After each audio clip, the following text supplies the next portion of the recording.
Hoy quiero llevarlos a un viaje hacia el corazón de Guanajuato, a una ciudad colonial llena de calles empedradas y casonas antiguas, donde la historia se mezcla con el horror de maneras que ningún libro de texto se atreve a contar. Esta es la historia de la casa maldita de la calle Francisco Juárez, una vivienda ubicada en el número 903 de Celaya, un lugar que durante décadas ha permanecido vacío, no por falta de interesados, sino porque ningún ser vivo puede soportar más de unas pocas noches entre sus muros. Malditos.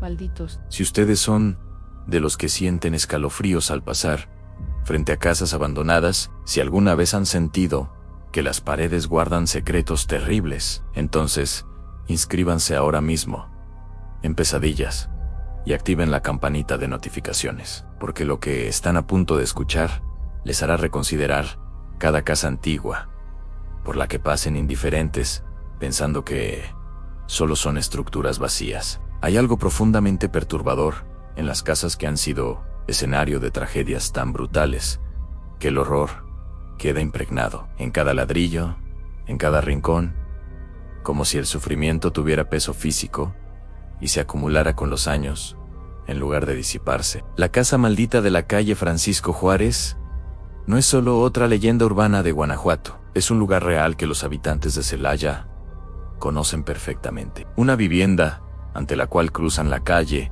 para no pasar demasiado cerca, especialmente después del anochecer. Durante décadas, esta casa ha permanecido como una herida abierta en el tejido de la ciudad, un recordatorio constante de que algunos crímenes son tan atroces que trascienden el tiempo y el espacio, dejando cicatrices que ni siquiera la muerte puede borrar. La historia de esta casa maldita comienza hace varias décadas, cuando era habitada por una familia aparentemente normal, una pareja con sus hijos que vivían cómodamente en esa hermosa residencia colonial. Entre los niños destacaba una pequeña de aproximadamente 8 años. Una niña de cabello oscuro y ojos brillantes que jugaba en el patio de la casa, que ayudaba a su madre en las tareas domésticas, que asistía a la escuela local y soñaba con el futuro como todos los niños hacen. Nadie podría haber imaginado que esa casa sería el escenario de un crimen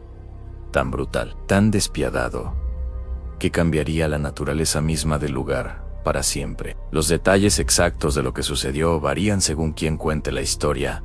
Algunos dicen que fue un robo que terminó en tragedia. Otros hablan de violencia doméstica que escaló hasta lo impensable. Pero todos coinciden en el resultado horrible que dejó marcas permanentes, tanto en la familia como en la casa misma. Lo que sí se sabe con certeza es que una noche, entre esos muros que debieron haber sido refugio seguro, la pequeña niña fue asesinada de una manera atroz. Las crónicas locales no detallan exactamente cómo murió, tal vez por respeto a la memoria de la víctima, o tal vez porque los detalles son tan perturbadores que la gente prefiere no pronunciarlos en voz alta. Lo que importa es que su muerte fue violenta, dolorosa y completamente injusta.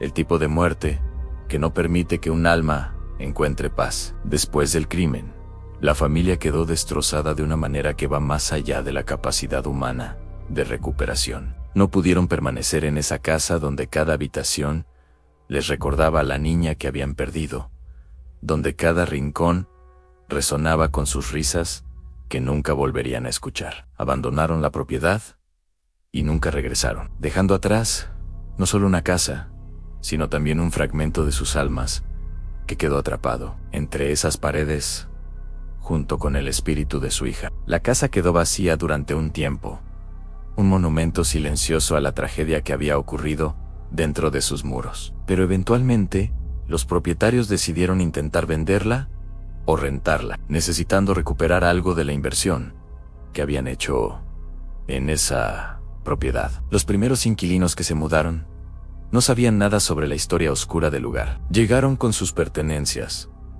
con planes de hacer de esa casa su hogar, sin sospechar que estaban a punto de vivir una experiencia que los marcaría para siempre. Todo parecía normal al principio. Era solo una casa antigua, con las peculiaridades típicas de las construcciones coloniales de Guanajuato. Techos altos, paredes gruesas, habitaciones grandes y frescas. Pero apenas pasaron las primeras noches, comenzaron a notar cosas extrañas que al principio intentaron racionalizar, pero que pronto se volvieron imposibles de ignorar. Los fenómenos empezaron de manera sutil, como suele suceder en lugares verdaderamente embrujados. Escuchaban pasos ligeros en las habitaciones vacías, el sonido característico de pies pequeños corriendo por los pasillos, cuando no había nadie más en la casa. Puertas que habían cerrado cuidadosamente aparecían abiertas a la mañana siguiente, y ventanas que habían asegurado se encontraban de par en par, dejando entrar el aire frío de la noche. Objetos se movían de lugar sin explicación. Aparecían en habitaciones donde nadie los había puesto. Pero lo más perturbador era la sensación constante de ser observados, especialmente en las noches. La certeza absoluta de que había una presencia en la casa que los vigilaba con una intensidad que resultaba casi insoportable. Conforme pasaban los días, los fenómenos se intensificaban. Los inquilinos comenzaron a escuchar algo mucho más aterrador que simples pasos. Escuchaban el llanto desgarrador de una niña que resonaba por toda la casa en medio de la noche, un llanto tan real, tan lleno de dolor y angustia, que era imposible ignorarlo o confundirlo con el viento o algún otro sonido natural. Y entonces, cuando ya no podían soportar más, cuando estaban considerando seriamente abandonar la casa, el fantasma se manifestó completamente. No era solo una presencia invisible, era una aparición visible y aterradora de la niña que había sido asesinada en esa casa, pero transformada por la muerte violenta y la rabia acumulada en algo que ya no era completamente humano. La niña fantasma aparecía principalmente por las noches, materializándose en diferentes habitaciones de la casa, con una frecuencia cada vez mayor. Su aspecto era el de una niña de aproximadamente 8 años, pero había algo profundamente equivocado en su apariencia. Su ropa estaba manchada de algo oscuro.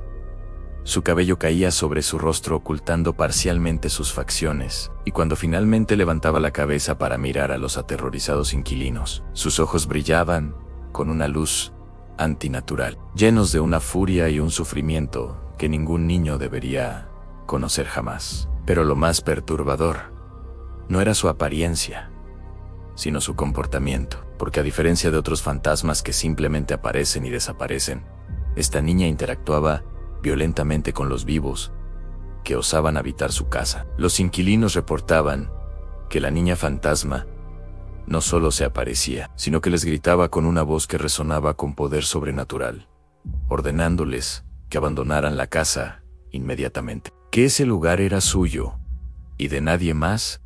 Sus gritos eran tan intensos, tan llenos de rabia acumulada durante años de estar atrapada entre mundos, que las personas que los escuchaban sentían un terror visceral que penetraba hasta sus huesos. Algunos decían que podían sentir su presencia acercándose antes de verla, una sensación de frío extremo que hacía que el aliento se condensara en el aire incluso en las noches más calurosas del verano guanajuatense. Y entonces aparecía, materializándose de las sombras mismas, con esa expresión de odio y dolor que ningún rostro infantil debería mostrar jamás. Pero el fenómeno más aterrador eran los ataques físicos. La niña fantasma no se limitaba a aparecer y gritar, también causaba daño físico real. Puertas se azotaban con tanta fuerza que arrancaban las bisagras de las paredes. Ventanas se rompían explotando hacia adentro, como si algo las golpeara desde afuera con fuerza sobrehumana. Los inquilinos reportaban sentir empujones violentos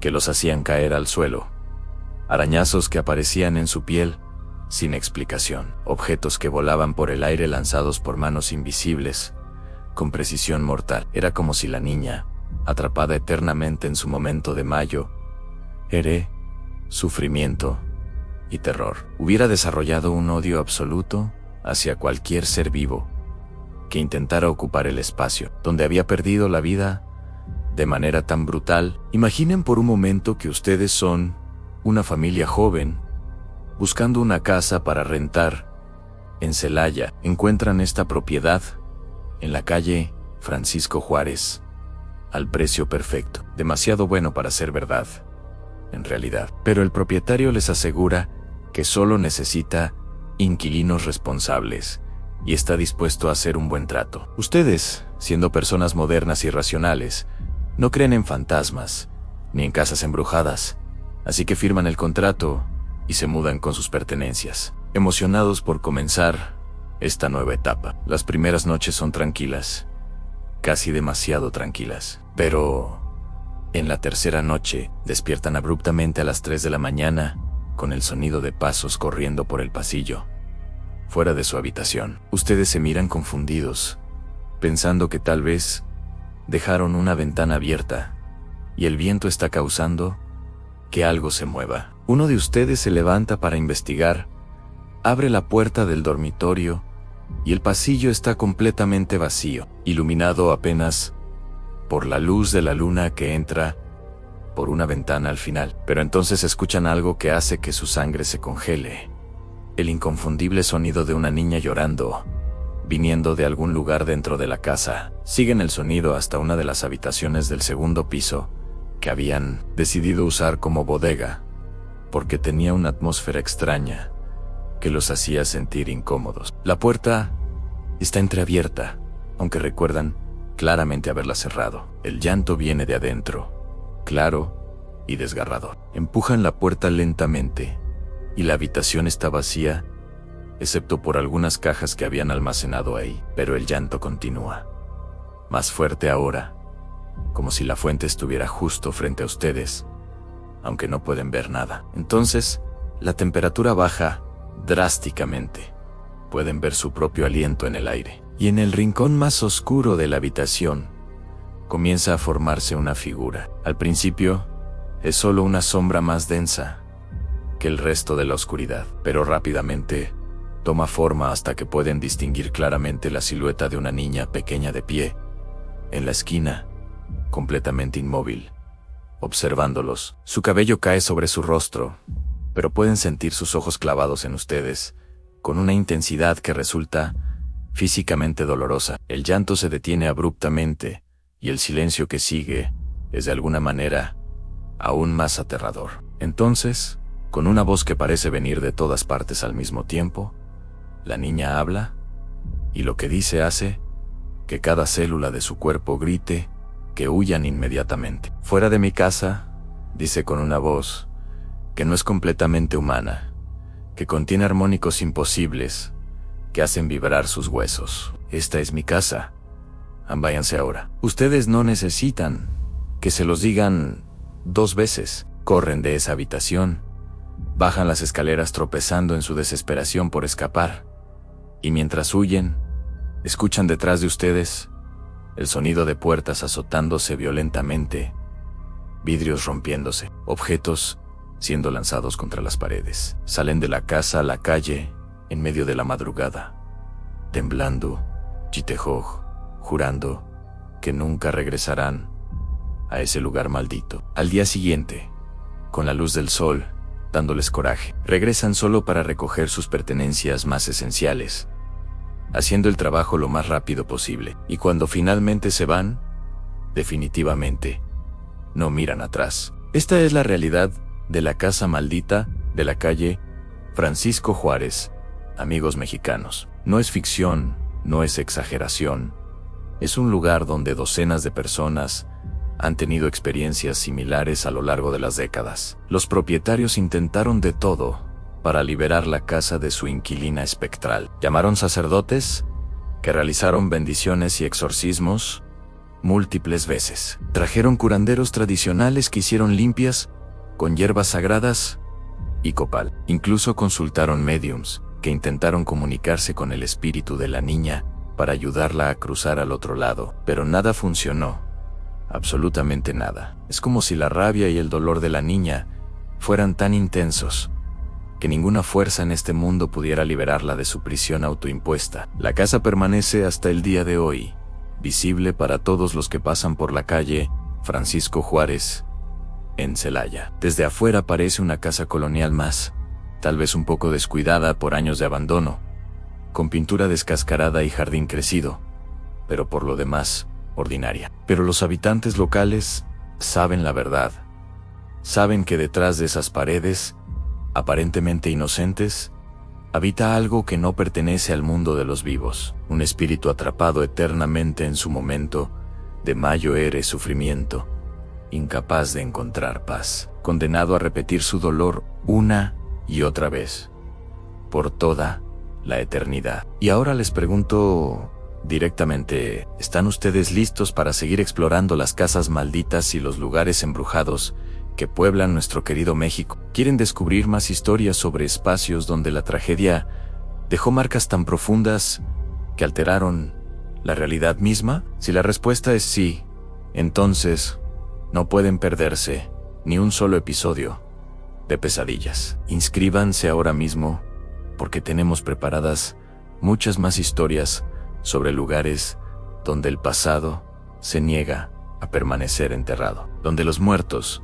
caminan entre los vivos buscando justicia o venganza. Activen la campanita de notificaciones para que YouTube les avise cada vez que subamos un nuevo video, porque créanme cuando les digo que la casa de Francisco Juárez es solo uno de muchos lugares en México donde lo sobrenatural es tan real como el aire que respiramos. Compartan este video con todos aquellos que viven en Guanajuato o planean visitarlo, especialmente con quienes piensan que las leyendas son solo historias para turistas. Comenten sus propias experiencias, cuéntenos si alguna vez han visitado esta casa o si conocen otros lugares en Celaya o Guanajuato con historias similares. Pesadillas es su canal, es el espacio donde las tragedias olvidadas encuentran voz, donde los espíritus atrapados reciben reconocimiento, donde el horror real se distingue de la ficción. Den like a este video si les ha hecho pensar 2 veces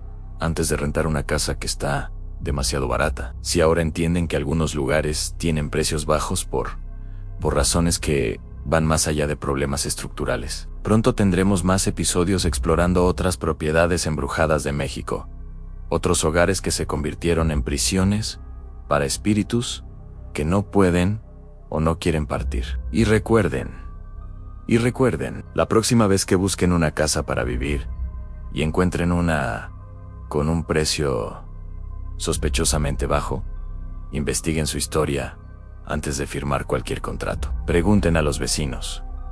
Busquen en archivos locales, porque algunos ahorros no valen el precio de compartir tu hogar con un fantasma atormentado. La niña de la casa maldita sigue ahí, en el número 903 de la calle Francisco Juárez, en Celaya, esperando, vigilando, protegiendo eternamente el lugar donde perdió su vida. Inscríbanse en Pesadillas, compartan con todos y nos vemos en el próximo episodio. Hasta entonces, investiguen bien antes de mudarse y nunca olviden que algunas casas vacías están vacías por muy buenas razones. Nos vemos pronto, amigos de Pesadillas, donde las paredes tienen memoria y los fantasmas nunca olvidan.